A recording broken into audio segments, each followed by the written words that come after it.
नमस्कार मेरे प्यारे दोस्तों, मेरे सहयोगी, स्वागत है आप लोगों को मेरे YouTube चैनल प्रतीक एजुकेशन वर्ल्ड में। प्रतीक राय आप सभी लोगों को अपने चैनल पर हार्दिक स्वागत और अभिनंदन करता हूं। मित्रों, हम लोग बात करेंगे HCF।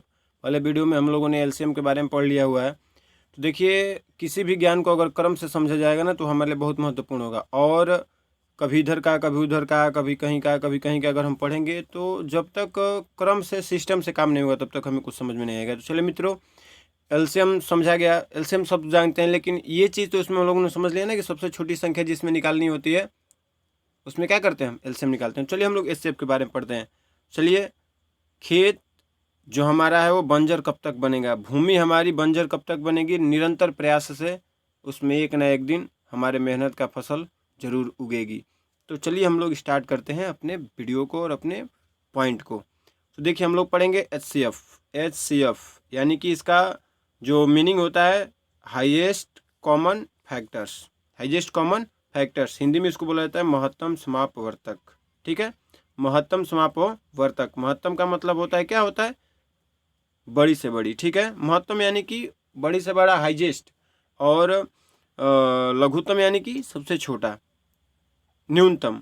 तो चलिए हम लोग अब इस चीज़ के बारे में पढ़ेंगे एचसीएफ, जिसको हम लोग इंग्लिश में बोलते हैं एचसीएफ। इसका इंग्लिश मीनिंग क्या होता है, तो हाईएस्ट कॉमन फैक्टर्स होता है। ठीक है मित्रों, अब इसके बारे में विधिवत से समझेंगे और जानेंगे। चलिए देखते हैं हम लोग इसके बारे में। जो फैक्टर है इसके बारे में हम लोग समझें मीनिंग के माध्यम से, डिफिनेशन के माध्यम से। तो क्या जानेंगे हम लोग, वे प्राप्त संख्या जो दी गई संख्याओं को विभाजित कर दे वही उस संख्या का मौसक कहलाती है।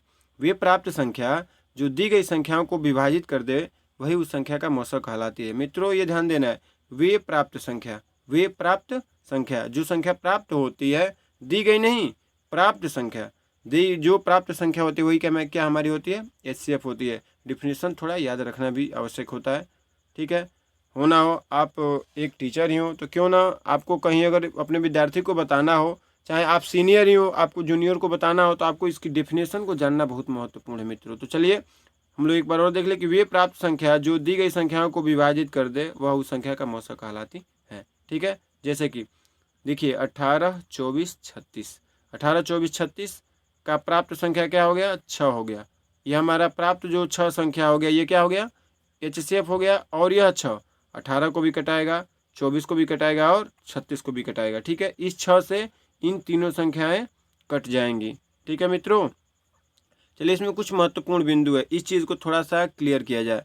देखिए, हमेशा याद रहे कि अगर किसी भी संख्या में बड़ी से बड़ी संख्या पूछे तो हमेशा एचसीएफ निकालते हैं। मित्रों एकदम याद रहे, अगर बड़ी से बड़ी संख्या पूछे तो हमेशा एचसीएफ निकालते हैं। मित्रों, जब प्रश्न आते हैं, क्वेश्चन आते हैं, तो उसमें बड़ी से बड़ी संख्या निश्चित पूछती है, बड़ी से बड़ी संख्या निश्चित पूछती है, और जब वो पूछती है तो उसमें क्या करते हैं हम लोग, एचसीएफ निकालते हैं। ठीक है मित्रों, तो चलिए और भी आगे इसको हम समझते हैं। अब इसकी कुछ विधियाँ होती हैं। एचसीएफ दो टाइप से निकाले जाते हैं, एक एलसीएम एचसीएफ निकाले जाते हैं, एक आपके गुणनखंड विधि से, और एक निकाले जाते हैं भाग विधि से। तो चलिए हम लोग गुणनखंड विधि के बारे में पढ़ेंगे और समझेंगे और जानेंगे।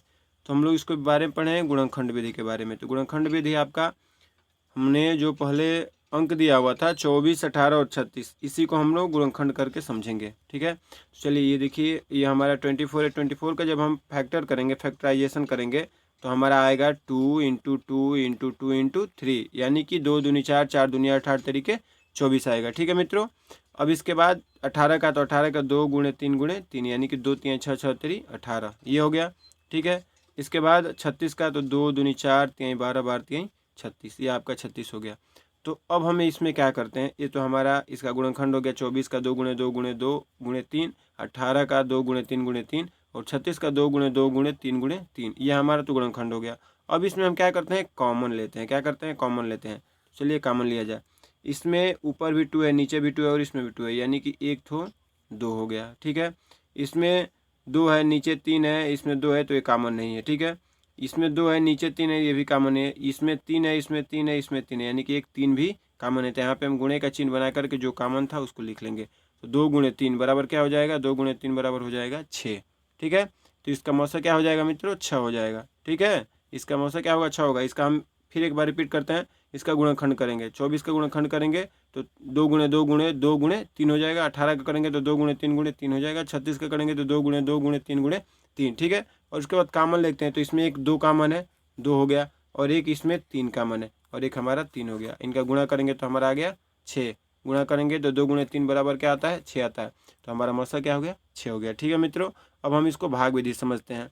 भाग विधि थोड़ा शॉर्टकट होता है, चलिए भाग विधि समझते हैं। भाग विधि से करने से पहले हम लोग क्या करेंगे, इन संख्याओं को केयर करेंगे। इसमें सबसे 2 संख्या ऐसे लेंगे, छोटी बड़ी संख्या लेंगे। ठीक है, कोई भी हम संख्या लेते हैं। चलिए हम लेते हैं 24 और 18। तो इसमें से सबसे पहले बड़ी संख्या को लिख लिया जाए 24। ठीक है, इसमें भाग दिया जाए किस चीज़ से, जो हमारा ये छोटा संख्या था 18। 18 से इसमें भाग देंगे। ठीक है मित्रों, 18 से जब इसमें हम भाग देंगे तो 18 से जब भाग देंगे तो क्या होगा, 18 एकम 18, आपका 18 आ गया ना, 18 एकम 18। जब 18 आ गया तो इसको हम भाग करते हैं, तो जब घटाएंगे तो क्या आएगा 6 आएगा। हमारे यहाँ पे शेषफल क्या आ गया 6 आ गया। अब इस 6 को यहीं पे रख करके और जो इससे भाग दिया गया है, ठीक है, ये हमारा क्या है भाजक है, ये भाज्य है और ये भागफल है और ये शेष है। तो यहाँ पे हम लोग भाजक को फिर लिख देते हैं, भाजक को रिपीट करते हैं 18।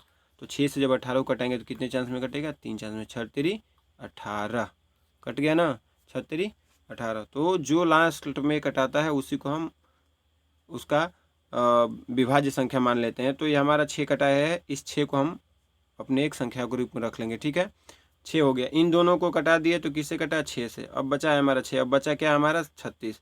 तो इस 36 को हम 6 से कटाएंगे तो कट जाएगा 6 6 के 36, यानी कि इसका क्या आएगा एचसीएफ 6 आएगा। इसका हमारा एचसीएफ क्या आ रहा है मित्रों 6 आ रहा है। इन सभी संख्याओं को कौन कटाया है, इन तीनों संख्याओं को कटाया है 6। ठीक है, इसके बाद ये हम लोग देते हैं 64 80 72। इसमें सबसे छोटी संख्या देख लिया जाए तो इसमें पहले हम लोग 64 और 80 को ही करें।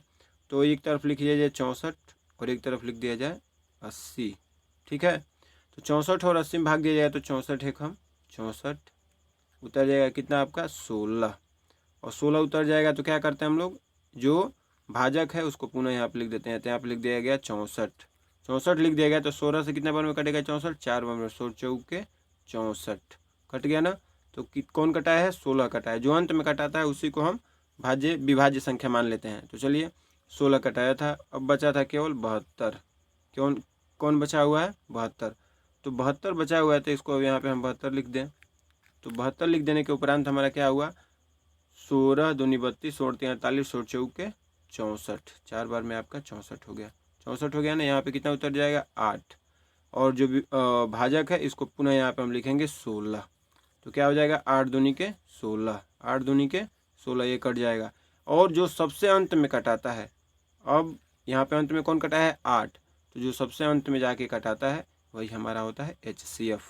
वही हमारा क्या होता है HCF, यानी कि 64 80 और 72 के HCF क्या होगा 8। ठीक है, इनमें तो हमारा दोनों को क्या किया, दोनों को 6 6 से ही दोनों तीनों कट गए संख्या, लेकिन इसमें क्या हुआ, इसमें अंत में आकर के 8 से डिवाइड हुआ है। तो जो अंत में आकर के डिवाइड कराता है, जो अंत में आकर के डिवाइडेंट हो जाता है, जो अंत में आकर के कटा देता है, वही हमारी संख्या क्या हो जाती है मौसा हो जाती है। ठीक है मित्रों, आशा है आप लोगों को मेरा वीडियो अच्छा लगा होगा।